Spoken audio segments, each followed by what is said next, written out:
सुरेंद्र मिश्र। विशेष खबर के इस कार्यक्रम में आपका स्वागत है। इंडियन नेवल एम्प्लॉइज यूनियन ने अपनी मांगों के समर्थन में शुक्रवार को आजाद मैदान में एक दिन की भूख हड़ताल की और रक्षा मंत्री राजनाथ सिंह से मांग की कि वे कर्मचारियों की समस्याओं का तत्काल समाधान करें। इस अवसर पर यूनियन के नेता प्रदीप गांधी और गिरीश चुड़ासामा ने कर्मचारियों की समस्याओं और मांगों के बारे में विस्तार से जानकारी दी। मेरा नाम है प्रदीप गांधी, मैं इस इंडियन नेवल एम्प्लॉइज यूनियन का प्रेसिडेंट हूँ। और आप यहाँ भूख हड़ताल क्यों कर रहे हैं? भूख हड़ताल करने का ये हमारा आखिरी तरीका ये रहा, क्योंकि जब कामगार के ऊपर अन्याय हुआ है, जहाँ जहाँ पर हर एक चैनल को हमने एग्जॉस्ट किया हुआ है, हर एक चैनल को एग्जॉस्ट करने के बावजूद हमें न्याय नहीं मिला। लास्ट में हमको ये डिसीजन लेना पड़ा। आपकी समस्या, मुख्य समस्या क्या है? मुख्य समस्या है एक हमारा नौसेना में बेस विक्चुअलिंग यार्ड एक डिपार्टमेंट है जो सभी नेवी को खाने का सामान और ये प्रोवाइड करता है। वहाँ पर हमारे सिविलियंस कामगार काम करते हैं। वहाँ पर एक ऑफिसर है कैप्टन राहुल मल्होत्रा, जिन्होंने काफ़ी तक हद तक लोगों को सताना, धमकी देना, लोगों की तनख्वाह काटना। इतना ही नहीं है, उनके और भी एक अधिकारी जिसने तो हमारे एक आदमी इलेक्टेड मेंबर जो एक निखिल सालवे है, उसको तो जातिवाचक गाली दिया गया। इसके बारे में हमने कंप्लेंट किया था, मगर हेडक्वार्टर ने हमारी बात कोई सुनी नहीं। लास्ट में इंडिविजुअल ने, हम सोच रहे थे कि हमारा जो मुद्दा है ये हमारे इंटरनल मुद्दा है, ये मुद्दा अगर हमारे नेवी के अंदर ही ख़त्म हो जाए तो अच्छा रहेगा, जिसमें हमारी भी और हमारे ऑर्गेनाइजेशन की बदनामी नहीं होनी चाहिए थी। हमने कोशिश की काफ़ी इसको ख़त्म करने की, मगर देखा गया तो इनका जो रवैया है जो कैप्टन राहुल मल्होत्रा का, वो काफ़ी गलत रहा। उन्होंने इंडिविजुअल से ही लिखवा के मांगना चालू कर दिया कि आप ऐसे लिख के दे दो कि ऐसा कुछ हुआ ही नहीं था।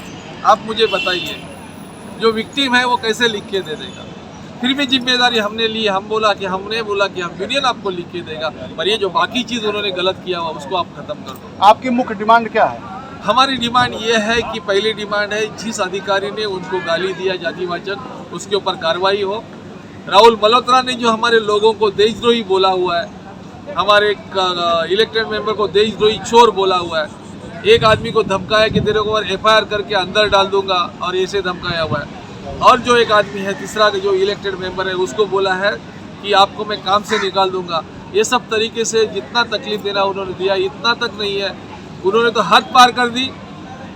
उन्होंने लास्ट में हमारे जो लोग कामगार हैं, हमारे यूनियन के मेंबर, सिर्फ हमारे यूनियन के मेंबर्स, उनकी OT की जो तनख्वाह मिलती है उसमें से 6 महीने का OT का रिकवरी करना चालू कर दिया विदाउट गिविंग एनी इंटीमेशन। अगर किसी का तनख्वाह काटना है तो पहले उनको इंटीमेट करना चाहिए। आप अपनी आवाज़ कहाँ तक किसको पहुँचाना चाहते हैं? ये तो हमारी आवाज़ रक्षा मंत्री तक हम पहुँचाना चाहते हैं। उनसे आप क्या कहना चाहते हैं? उनसे यही कहना चाहते हैं कि जो ऐसे अधिकारी जो आप लोग बोलते हैं कि सिविलियन और सर्विस पर्सन ये दोनों पहिए हैं, ये दोनों के ऊपर नेवी चलती है, ये सिर्फ और सिर्फ बोलने के लिए है, मगर अस्तित्व में आप देखोगे तो ये चीज़ें हम आप लोग आपके सामने हैं। लोगों की फैमिली जो 3 महीने से लोगों को पैसे नहीं मिल रहे, तनख्वाह जो 25,000 था उसका 20,000 रुपया काटा हुआ है, वो 3 महीने से घर कैसा? आपकी प्रमुख मांगे जो है एक बार फिर रिपीट करिए। दूसरी बात है कि वहाँ पर एक इलेक्शन हुआ है वर्ष कमेटी का, जो इलेक्शन उन्होंने लिया है, नोटिफिकेशन उन्होंने निकाला हुआ है, और इलेक्शन होने के बावजूद वहाँ पर जो कमेटी का गठन नहीं कर रहे हैं। चीफ लेबर कमिश्नर ने भी उसके ऊपर डिसीजन बता दिया हुआ है, इनको इंस्ट्रक्शन दिया हुआ है कि आप इसको कॉन्स्टिट्यूट कीजिए और आप आराम से डिपार्टमेंट चलाइए। मुख्य डिमांड आपकी 2 डिमांड क्या क्या है? एक, जातिवाचक जो गाली दी है उसको खत्म करना है, उसके ऊपर कार्रवाई होनी चाहिए। दूसरी बात है कि लोगों का तनख्वाह वापस मिलना चाहिए जो पैसा काटा हुआ है। और तीसरी बात है जो वर्ष कमेटी का संगठन जो वहाँ पर हुई है, जो फैक्ट्री एक्ट के अनुसार वहाँ पर वर्ष कमेटी होनी चाहिए, उसके आपने इलेक्शन लिया हुआ है, उसका डिसीजन निकाल लगा हुआ है, उसका रिजल्ट आपने पब्लिश किया हुआ है, फिर भी आप एक रीज़न दे के बोल रहे कि हम लोग फॉर्मेशन नहीं करेंगे, क्योंकि वो प्रोटेक्शन है कामगारों के लिए। जो बनाई हुई घटनात्मक बनाई हुई चीज़ है उसको उल्लेख करना चाहिए। हम यही चाहेंगे, रक्षा मंत्री तक बोलना चाहते हैं, हमने हर जगह पे कंप्लेंट किया हुआ है उसको। नमस्कार, जय हिंद साथियों, मेरा नाम गिरीश चुड़ासामा, मैं secretary Indian naval employees union की तरफ से आज हमारा इस 1 दिवसीय सांकेतिक भूख हड़ताल है। इस भूख हड़ताल का कारण यह है कि जो बाबा साहब अम्बेडकर ने जो संविधान दिया है और संविधान के द्वारा कामगारों को, किसानों को, महिलाओं को और पिछड़े वर्ग को सभी को एक समान अधिकार दिया है अपनी आवाज़ उठाने का, अपनी आवाज़ को रखने का। परंतु इस संविधान को न मानना और अपनी वर्दी का अभिमान रख कर के मनचाहे तरीके से संगठन को या किसी ऑर्गेनाइजेशन को चलाना, उसके खिलाफ में ये आज एक दिन का सांकेतिक भूख हड़ताल है। मित्रों, जैसा कि हमारे अध्यक्ष महोदय ने आपको अवगत कराया कि किस प्रकार से अन्याय हुआ है, एक हमारे अनुसूचित जाति के चुने हुए प्रतिनिधि को कुछ अवमानकारक शब्द का उपयोग किया गया है। उसके बारे में हमने लिखित में तकरार देने के बाद, व्यक्तिगत रूप से पुलिस स्टेशन में भी तकरार देने के बाद अभी तक कोई भी कार्रवाई नहीं हुई है।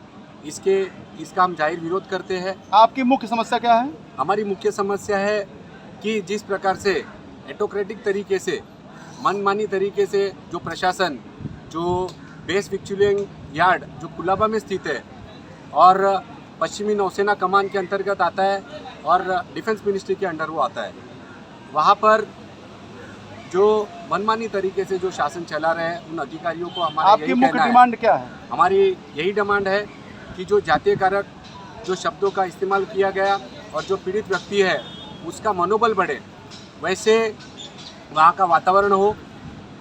उनका जो सैलरी कट हुआ है, मनमानी तरीके से आपने रिकवरी किया हुआ है, वो सैलरी को सिर्फ वही नहीं और उनके अन्य साथी है जो उसके सपोर्ट में है, उन सभी का सैलरी जो आपने काटा हुआ है, उनकी सैलरी को फिर से आप वापस कीजिए।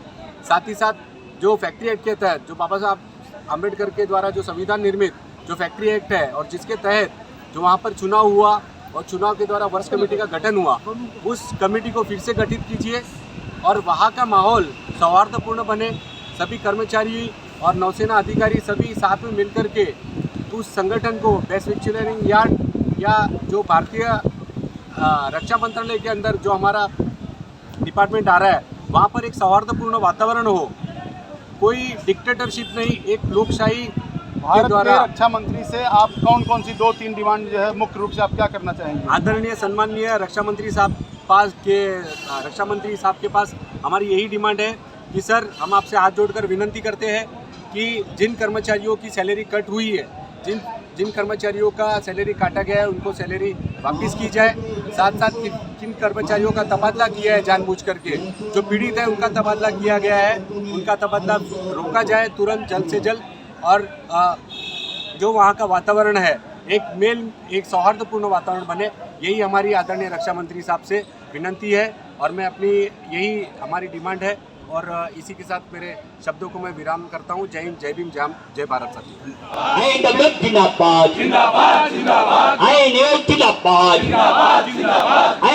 जिंदाबाद जिंदाबाद जिंदाबाद, बीबीओ मुर्दाबाद मुर्दाबाद मुर्दाबाद, बीबीओ मुर्दाबाद मुर्दाबाद मुर्दाबाद, हेडक्वार्टर मुर्दाबाद मुर्दाबाद मुर्दाबाद, मैनेजमेंट मुर्दाबाद मुर्दाबाद मुर्दाबाद, जिंदाबाद जिंदाबाद जिंदाबाद, बीबीओ होश में आओ, होश में आओ, होश में आओ, बीबीओ होश में आओ, होश में आओ, होश में आओ, होश में आके बात करो, बात करो, बात करो, होश में आके बात करो, बात करो, बात करो, बात तो तुमको करनी पड़ेगी, करनी पड़ेगी, करनी पड़ेगी, बात तो तुमको करनी पड़ेगी, करनी पड़ेगी, करनी पड़ेगी, बीबीओ होश में आओ, होश में आओ, होश में आओ, अरे बोल मजूरा, अरे बोल मजूरा, अरे बोल मजूरा, अरे बोल मजूरा, अरे बीबीओ पर, बीबीओ पर, बीबीओ पर, अरे बोल मजूरा, ये हेडक्वार्टर पर, ये हेडक्वार्टर पर, ये मैनेजमेंट पर, ये पीछे से बोल, ये कागज से बोल, ये डंडा लेके, ये डंडा लेके, ये डंडा लेके, ये डंडा लेके, ये बोल मजूरा, ये हक के लिए।